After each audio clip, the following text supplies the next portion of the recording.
Well, the year is off to a pretty good start if I do say so myself.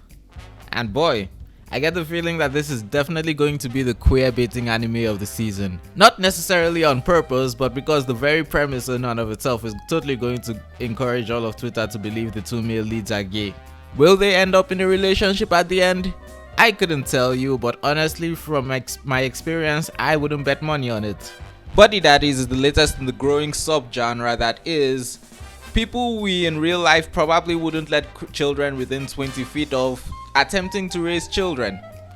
Now, you probably heard of the most famous example of this, Spy X Family, though personally I think Yakuza Babysitter is a more quintessential example of all the tropes involved in this show, at least from the ones I've watched.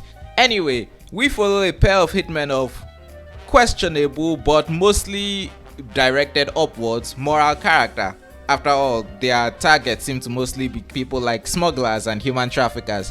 Either way, we follow them as they find themselves attempting to raise a child that they have to adopt. Honestly, it's pretty lighthearted considering all the serious subject matter it's going to be tackling. I mean, it opens with a shootout as the main characters trick and hunt down the smuggler before shooting him in the face, before being concerned about the fact that their adopted daughter may have a running nose.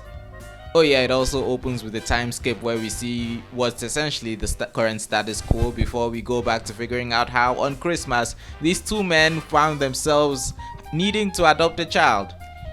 As far as I'm concerned, one of the better aspects of the story is definitely the strong characterization of both the characters. There is Rei, who embodies the duality of who you are at work and who you are at home. At home, he is pretty much portrayed as an irresponsible gaming shut-in who would definitely be living in squalor if his roommate wasn't so much more responsible than him, and yet at work he's an unstoppable killing machine. Honestly, I didn't actually realize they were both the same character at first until I was like halfway through the anime, and it was pretty funny. Though I'm gonna be honest, everything about Rei tells me there's a dark, mysterious backstory involved, and I knew that before I read the premise of the story and realized that they totally put the fact that there's a dark, mysterious backstory involved with him inside the premise. Either way, it's pretty good. Though the standout character of the first episode is definitely Kazuki. He's more responsible, though reckless in his own way, and does a lot throughout the episode to get us to sympathize with him. He's portrayed as a very smart planner who comes up with the strategies they use to take on their targets, and he's also shown to have a past with his family that is definitely going to come into play when he has to deal with the fact that he's totally now adopting a little girl. And yet, despite the fact that he's being portrayed as the more responsible, I still find it believable to see him as really fun-loving, and well, you can probably see the footage I'm choosing to show on the screen, so that's also where his irresponsibility and recklessness could stem for, though apparently never enough to truly get in the way of his own lifestyle. And finally, there's Miri, the obligatory little adorable child that we're putting in the anime. And how do I describe her?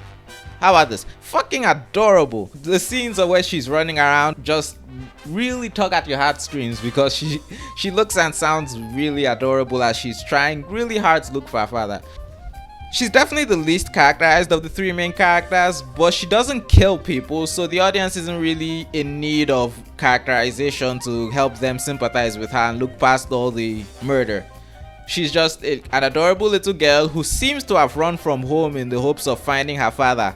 Though if I'm going to be perfectly honest, the twist at the end of episode 1, which I will not spoil, is definitely going to come into play a lot when it comes to, you know, the whole drama about looking for a family and her getting adopted. You may see it coming. I kind of did, but I was still shocked. Overall, it's a pretty action-packed anime and a great example of the full found family trope. If you enjoyed Spy Family, you may find yourself wondering, is this just Spy Family but gay? And my answer is, not really. I mean, the jury is still out on gay, though once again I wouldn't bet money on it, but it does have a much different vibe than Spy Family. Like I said, it reminds me a lot more of the quintessential example of this genre, Yakuza Babysitter. Maybe I should watch a few more shows about this exact topic before I make such a sweeping statement. Either way, it is pretty good. It's got cool gunfights, though I must warn, it comes with the usual anime tropes of goons who have stormtrooper aim and wooden tables that can block bullets. Do not watch this if you're looking for realistic combat. For some reason, watch it for this.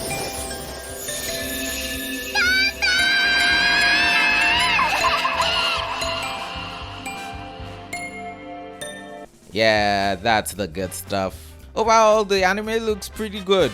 It's got a strong stats, great characterization for pretty strong characters, and it looks like it's gonna be diving into quite a story about who is and isn't your family.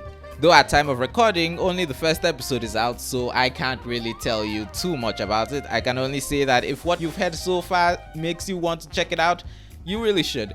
And if you enjoyed the video, please don't forget to leave a like and comment your thoughts, as well as subscribe for more content, because for some reason I've decided that I'm going to try my hand at making a first impressions video for every new anime that comes out this winter that interests me. So wish me luck, thank you, and good day.